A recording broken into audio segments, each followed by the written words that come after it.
En réalité, Donald Trump a une vision du monde qui est extrêmement claire. Pour lui, le monde, c'est une jungle où les plus forts doivent imposer leur volonté aux plus faibles. Et évidemment, les États-Unis font partie des plus forts. Une jungle, et donc une jungle avec d'autres prédateurs, avec d'autres grandes puissances, avec lesquelles on peut faire des affaires, on peut faire des deals, mais des deals qui sont fondés uniquement sur les intérêts matériels, les intérêts de commerce et les intérêts d'accès aux matières premières.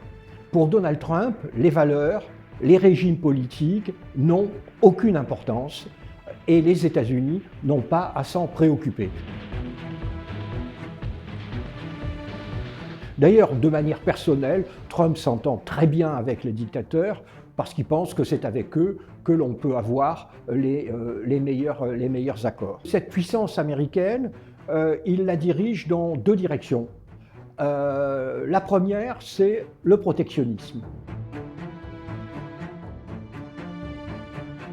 En effet, il est convaincu que les États-Unis ont été victimes du reste du monde, qu'on a profité de la bonté, entre guillemets, des États-Unis, et qu'il faut donc à la fois réindustrialiser le pays et imposer aux autres pays, il faut leur imposer les règles américaines.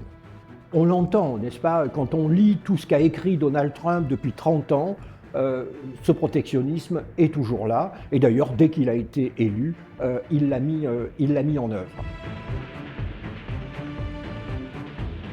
Deuxième obsession de Donald Trump, celle-là peut-être plus surprenante, Donald Trump n'est pas un belliciste.